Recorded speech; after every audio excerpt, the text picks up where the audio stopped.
సంస్థాగత నిర్మాణం, పార్టీ యొక్క సంస్థాగత నిర్మాణం కూడా పటిష్టంగా చేయాలి అనే ఆలోచన కూడా చేయడం జరిగింది.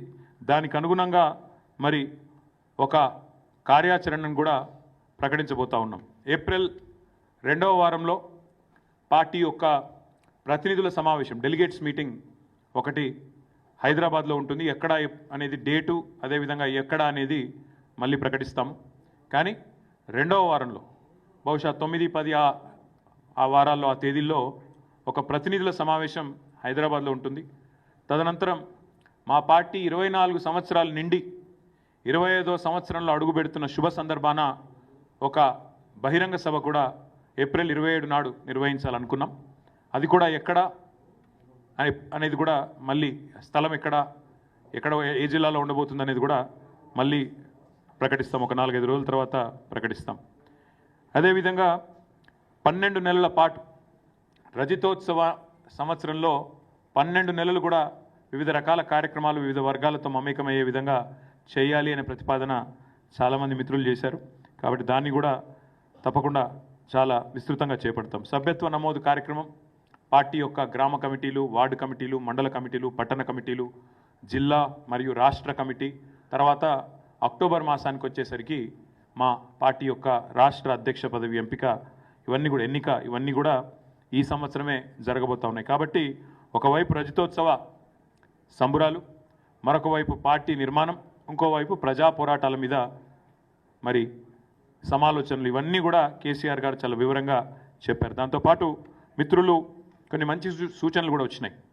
శిక్షణా శిబిరాలు నిర్వహించాలి. మన పార్టీ కార్యకర్తలకే కానీ, విద్యార్థి విభాగమే కానీ, ఫ్రంటల్ ఆర్గనైజేషన్స్ అయిన మహిళా విభాగం, మైనారిటీ విభాగం, కార్మిక విభాగం, వీరందరినీ కూడా యాక్టివేట్ చేయాలి. శిక్షణ కార్యక్రమాలు, సోషల్ మీడియా కమిటీలు ఇవన్నీ వేయాలని చెప్పి కూడా చాలామంది మిత్రులు సూచనలు చేసినారు. మరి వాటిని కూడా దాదాపు ఇందాక నేను చెప్పినట్టు 30 మంది మిత్రులు ఎవరెవరైతే మాట్లాడినారో ఇవన్నీ కూడా చాలా వివరంగా చర్చ జరిగింది. అదేవిధంగా చాలామంది ప్రజా సమస్యలు కూడా చాలా విస్తృతంగా చెప్పారు. ఇంకా ఎండాకాలం రానేలేదు, కరెంటు కోతలు, తాగునీటి ఇబ్బందులు, విద్యా వైద్యం విషయంలో దారుణ వైఫల్యం, ఇవన్నీ కూడా ఇవాళ ప్రజలు ఎత్తి చూపుతూ ఉన్నారు. వాటి విషయంలో కూడా విస్తృతమైన చర్చ జరిగింది. అదే మాదిరిగా ఈరోజు ఈ ప్రభుత్వం కేంద్రం మీద పోరాటం చేయడంలో, మన హక్కులను కాపాడడంలో విఫలమవుతుంది అనే మాట కూడా ఇవాళ సమావేశంలో చర్చకు వచ్చింది. ముఖ్యంగా కృష్ణా జలాల విషయంలో కాంగ్రెస్ పార్టీ, కాంగ్రెస్ ప్రభుత్వం రాష్ట్ర ప్రయోజనాలతో చెలగాటమాడుతున్నదనే మాట కూడా మిత్రులు నల్గొండ జిల్లాకు సంబంధించి జగదీష్ రెడ్డి గారు, మహబూబ్నగర్కి సంబంధించి నిరంజన్ రెడ్డి గారు, ఇంకా శ్రీనివాస్ గౌడ్ గారు, ఇతర మిత్రులు కూడా ఈ విషయంలో చాలా విస్తృతంగా వారు కూడా చర్చ పెట్టడం జరిగింది. ఈ అంశంలో కూడా ఖచ్చితంగా కృష్ణా జలాల విషయంలో తెలంగాణకు గనక ఈ కాంగ్రెస్ ప్రభుత్వం అన్యాయం చేసేదానికి ఇదే మాదిరిగా ప్రేక్షక పాత్ర వహిస్తూ కేంద్రం మీద పోరాటానికి నడుం బిగించకపోతే మా పార్టీ తరఫున తప్పకుండా కార్యాచరణ కూడా రూపొందిస్తాం, పోరాటాలు కూడా చేస్తాం. అట్లాగే ఇవాళ ఈ రాష్ట్రంలో ఒక విచిత్రమైన పరిస్థితి కనబడుతూ ఉంది. ఎందుకంటే 8 మంది బీజేపీ పార్లమెంట్ సభ్యులు ఉన్నప్పటికీ 8 పైసలు కూడా మనకు బడ్జెట్లో వచ్చిన పరిస్థితి లేదు. 8 మంది బీజేపీ, 8 మంది కాంగ్రెస్, 2 పార్టీల ఎంపీలు ఉన్నప్పటికీ రాష్ట్రానికి దక్కింది మాత్రం గుండు సున్నా అనే విషయం కూడా చర్చకు వచ్చింది. ఏ రకంగా ఇవాళ ఆంధ్రప్రదేశ్లో 16 మంది ఎంపీలతో అక్కడ కేంద్రంలో భాగస్వాములుగా ఉన్న టీడీపీ వాళ్ళకి ఏ రకంగా లాభం జరుగుతున్నది, ఇవన్నీ కూడా చర్చకు వచ్చినాయి. ఏ రకంగా తెలంగాణ ప్రజలు కూడా తమ పాత్ర, బీఆర్ఎస్ అనే పార్టీ తమ ఇంటి పార్టీ ఢిల్లీలో ఉంటే ఖచ్చితంగా ఈ హక్కులను సాధించే దానిలో కానీ, పోరాటం చేసే దానిలో కానీ, కేంద్రం మెడల్ వంచే దానిలో కానీ ఏ రకంగా గతంలో పోరాడింది మీరు చూసినారు. తప్పకుండా ఆ విషయంలో కూడా విస్తృతమైన చర్చ కూడా జరిగింది. ఇంకా చాలా విషయాలు చర్చించడం జరిగింది. కానీ ముఖ్యంగా నేను చెప్పాలనుకున్నది ఈ మెంబర్షిప్ డ్రైవ్, సంస్థాగత నిర్మాణం ఈ సంవత్సరం ఉంటుంది, పార్టీ కమిటీల నిర్మాణం ఉంటుంది, బ్రహ్మాండంగా రజతోత్సవ సంబురాల నిర్వహణ ఉంటుంది, ప్రజా పోరాటాలు కూడా, ప్రజా సమస్యల మీద పోరాటాలు కూడా ఉంటాయి.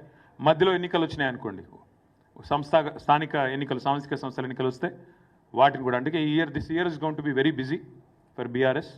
Will be a very very busy year. వచ్చే ఏప్రిల్ 27 దాకా, అంటే 2026 ఏప్రిల్ 27 దాకా కూడా విస్తృతమైన కార్యక్రమాలు నిర్వహిస్తాం. సంస్థాగతంగా నిర్మాణం చేసుకుంటూనే మరి ముందుకు సాగుతాం. మిగతా విషయాలన్నీ కూడా రాబోయే 4-5 రోజుల్లో పెద్దలు కేసీఆర్ గారు నిర్ణయించిన తర్వాత కమిటీలు వివిధ బృందాలు ఎవరెవరు ఏం పని చేయబోతా ఉన్నారు, ఏ రకంగా ఈ రజతోత్సవ నిర్వహణలో పాల్పంచుకోబోతా ఉన్నారు, సంస్థాగత నిర్మాణంలో ఏ రకంగా మరి ఎప్పుడు మెంబర్షిప్ డ్రైవ్ స్టార్ట్ చేస్తాం, ఇవన్నీ కూడా వివరంగా అల్టిమేట్గా ఈ సమావేశంలో కేసీఆర్ గారు ఒకటే మాట చెప్పారు, అది చెప్పి నేను ముగిస్తాను. పార్టీలు గెలుస్తుంటాయి, ఓడిపోతుంటాయి. ప్రజాస్వామ్యంలో ప్రజలు గెలవాలి, తెలంగాణ సమాజం గెలవాలి. ఇది మా ఆలోచన విధానం. ఇది బీఆర్ఎస్ యొక్క ఈరోజు సమావేశం యొక్క సారాంశం. Thank you. వాళ్ళు అసెంబ్లీ పెట్టడానికి భయపడుతున్నారు బ్రదర్. ఇప్పుడు దాని గురించి అసెంబ్లీ పెడతానికి భయపడుతున్నారు కదా.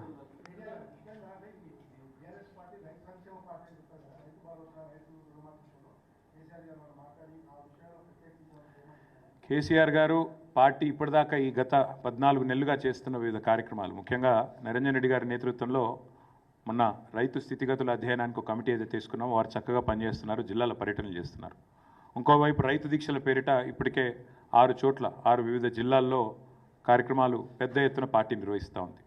ఆ విషయంలో పార్టీ నాయకులు కార్యకర్తలు చూపుతున్న చొరవను, మరి రైతుల కోసం పడుతున్న తపనను కేసీఆర్ గారు అభినందించారు, కొనసాగించమని చెప్పి కూడా ఆదేశించారు. కాకపోతే కేవలం రైతు సమస్యలే కాకుండా కార్మిక వర్గాల సమస్యలు ఉన్నాయి. ఇప్పుడు మహిళా దినోత్సవం రాబోతూ ఉన్నది. మరి మహిళల్ని ఈ ప్రభుత్వం చేసిన మోసం, జనగణన కులగణన పేరుతో బీసీలను ఈ ప్రభుత్వం వంచిన విషయం, ఇవన్నీ కూడా చర్చకు వచ్చినాయి. అందుకే కొన్ని చెప్పాను, కొన్ని చెప్పలేదు. కానీ చాలా విషయాలు, దాదాపు 30 మంది వక్తలు మాట్లాడారు, 4.5 గంటల సమావేశం. కాబట్టి మీరు అర్థం చేసుకోవచ్చు, రాష్ట్రంలో బహుశా ఈరోజు మీ పేపర్లో రాని సమస్యలు కూడా అక్కడ చర్చకు వచ్చినాయి. కాబట్టి అన్ని విషయాలు కూడా కూలంకషంగా మాట్లాడడం జరిగింది. మేము అడిగింది ఏంది, ఒక్క నిమిషం, మేము అడిగింది మీరు చేసిన కులగణన తప్పుల తడక రీసర్వే చేయండి అన్నాం. మళ్ళీ ఒక పరిహాసం మాదిరిగా, ఒక జోకులాగా, ఎంత సిల్లి అండి, నాకు అర్థం కాదు. అసలు కామన్ సెన్స్ ఉందా ముఖ్యమంత్రికి? అసలు ఇప్పుడు కేసీఆర్ గారు కేటీఆర్ గారు పాల్గొనలేదని పదే పదే పదే పదే పాడిందే పాట అన్నట్టు అది చెప్తా ఉన్నాడు. నా ఎలక్షన్ అఫిడవిట్లో నా కులం లేదా? నాది ఏం తెలుసుకునేది కొత్తగా? ముఖ్యమంత్రి సంవత్సరం నుంచి తవ్వుతూనే ఉన్నాడు నా మీద, ఏం కేసు పెట్టాలని. నా గురించి తెలియదు ఏముంది ఆయనకు? ఆస్తుల వివరాలు ఉన్నాయి, నా కులం పేరు ఉన్నది, నా అన్నీ ఉన్నాయి. ఆయన దగ్గర లేనిదేం పాడైంది? అసెంబ్లీ స్పీకర్ నడితే ఆయన ముఖాన కొడతాడు. నేనేమంటున్నా అంటే చిల్లర మదాకులు చేయొద్దు. ముఖ్యమంత్రి అంటోడు ఈ చిల్లర మదాకులు చేయొద్దు. నీకు బీసీలో మీ చిత్తశుద్ధి ఉంటే 42% రిజర్వేషన్ ఎట్లిస్తావో చెప్పు. రాహుల్ గాంధీ ఏం చేస్తాడో చెప్పు. నీ పార్టీ ఏం చేస్తుందో చెప్పు. బీసీల మీద ప్రేమ ఉంటే 42% రిజర్వేషన్ ఇచ్చే మాట నిజమే అయితే ఎట్లా నీ కార్యాచరణ ఏందో చెప్పు. ఇంకొక మాట, ఇవాళ చాలా సిల్లీగా మాట్లాడుతున్నాడు, ఎట్లా సాధ్యమవుతుందని మాట్లాడుతున్నాడు. మరి ఎట్లా సాధ్యమవుతుందని ఎలక్షన్ల ముందు తెలియదా? కామారెడ్డి డిక్లరేషన్లో సిద్ధరామయ్య గారితో చెప్పించేటప్పుడు ఎట్లా సాధ్యమవుతుందని సోయలేదు ఆ రోజు. అంటే ఓట్ల కోసం ఏదైనా మాట్లాడచ్చు, బీసీలను మోసం చేయొచ్చు.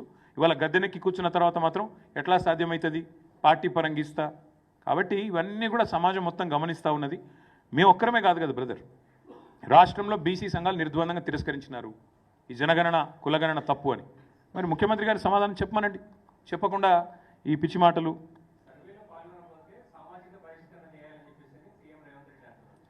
ఎవరిని ఎవరు బహిష్కరిస్తారో చూద్దాం బ్రదర్. ఎందుకంటే ఆయనను ఎవరు దేక్తలేడు, ఆయన బాధ ఆయనకుంది. మంత్రులు పట్టించుకుంటలేరు, పార్టీలో వర్కింగ్ ప్రెసిడెంట్ పట్టించుకుంటలేడు, ప్రజలు పట్టించుకుంటలేరు. బయటకు పోదామంటే భయం అవుతుంది, ఇంట్లో కూడా పట్టించుకుంటారో లేదో డౌటు. నేనేమంటున్నా అంటే ఈ పిచ్చి మదాకులతో ఎక్కువ రోజులు టైంపాస్ ముచ్చట్లతో గవర్నమెంట్ నడపలేము. బజార్ భాష మాట్లాడడం ఈజీ, కేసీఆర్ గారు ఇదివరకు చెప్పారు. బజార్ భాష మాట్లాడి 4 డైలాగులు పంచ్ డైలాగులు కొట్టడం ఈజీ, పరిపాలన చాలా కష్టం. అలా కూర్చుంటే తెలుస్తుంది. ఇవాళ ఎవరి సత్తా ఏందో ప్రజలకు అర్థమైంది. పరిపాలన సామర్థ్యం ఏందో ఇప్పటికే అర్థమైంది. ఇంకా రానున్న రోజులు అన్ని